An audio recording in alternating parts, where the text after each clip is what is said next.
कई कंप्लेंट्स ऐसी होती हैं जिससे भी मिलो कहेगा मेरा योग नहीं लगता, योग की कोई अच्छी विधि बताओ, कैसे योग करें। परमात्मा ने इतनी सारी विधियां हम सबको समय पर सुनाई हैं जी। हम उनको प्रयोग में नहीं ला रहे हैं।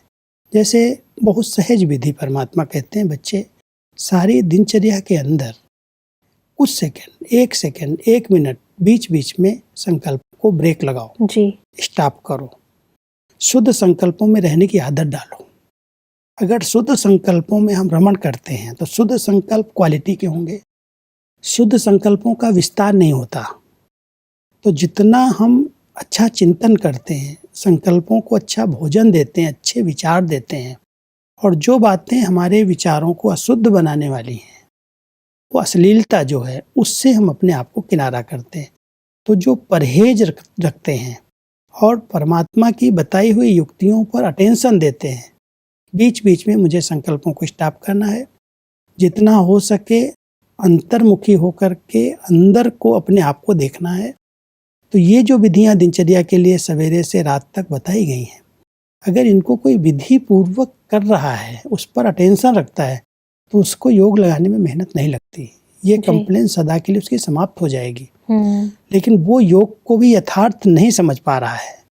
कहता है ज्ञानी बनो, योगी बनो, संदेश तो सबको दे रहा है, लेकिन वास्तव में योग क्या है उसकी यथार्थ समझ नहीं है। एक बार बाबा के सामने एक माता जी आई जी। और माता जी बाबा को कह रही हैं, सामने बैठी हैं, बाबा मेरा योग नहीं लगता। तो बाबा बहुत मुस्कुराया, बहुत प्यार से देखा, उसको दृष्टि दी। वो दृश्य मुझे याद आता है। बाबा ने कहा, बच्ची क्या कहा, योग नहीं लगता है? योग क्या है? तुम सामने बैठी हो, बात कर रही हो, दृष्टि ले रही हो, शक्ति ले रही हो, बातें होते हुए भी कहती योग नहीं लगता। योग क्या है? योग समझते हैं कि योग माना कोई दृश्य हम देखें, हम इस दुनिया से कहीं परे चले जाएं, या हमारे संकल्प बिल्कुल शून्य हो जाएं, इसको योग समझ रहे हैं जी। वास्तव में वो योग नहीं है। योग का अर्थ ही है परमात्मा की याद, उनके प्यार में समा जाना, उनसे जो प्राप्तियां हुई हैं उनकी स्मृति में रह करके उस नशे और खुशी में रहना जी। इस संसार की बातों से हल्के हो जाना, लाइट हो जाना। तो वो तो हम चलते फिरते अभ्यास करते करते वैरायटी तरह से योग करें। केवल एक बिंदु रूप बन करके योग सदा नहीं हो सकता, जिसकी हम आशा रखते हैं, अपेक्षा रखते हैं, और इसीलिए कंप्लेन है कि मेरा योग नहीं लगता। वो समझते हैं बिंदु बन जाए और बिंदु में समा जाए। लेकिन योग की कई प्रकार की विधियां हैं। रूह ध्यान करो, अपने भाग्य का चिंतन करो, ऊंचा नशा लो, स्वमान में स्थित हो जाओ, ज्ञान का चिंतन करो, डबल लाइट स्थिति का अनुभव करो, वैरायटी करो। तो वैरायटी करेंगे तो योग सहज हो जाएगा। बिल्कुल। लेकिन अगर आप सोचते हो वही स्टेज हमारी सदा रहे, तो परमात्मा कहता है आप कर्म योगी हो, कर्म में योग करना है, तो कर्म में बातें की जाती हैं, रूह ध्यान की जाती है, नशे में रहो, स्वमान में रहो, सहज योग हो जाएगा। बिल्कुल।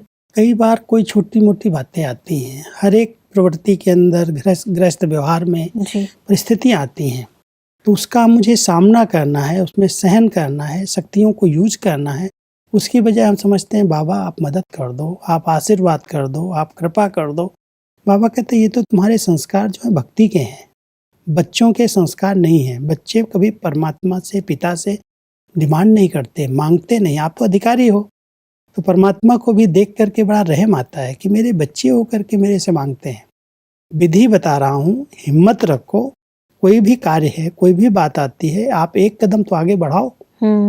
बाबा 1000 गुना मदद करने के लिए बंधा हुआ है, लेकिन आप उसे डिमांड ही करते रहो और खुद हिम्मतहीन हो करके बैठ जाओ, तो बाबा कहता है मैं कैसे मदद करूं, मेरे तो सब बच्चे हैं दुनिया के जी। मैं मदद उन बच्चों को करता हूं जो पहला कदम हिम्मत का आगे उठाते हैं। कोई भी परिस्थिति आ जाए, कोई भी बातें आए, तो बाबा पर नहीं डालो, खुद बाबा ने जो युक्तियां बताई हैं, विधि बताई है, योग के प्रयोग सिखाए हैं, वो योग के प्रयोग करके अपना हिम्मत का कदम आगे बढ़ाओ, बाबा मदद कर देगा, पार हो जाएंगे।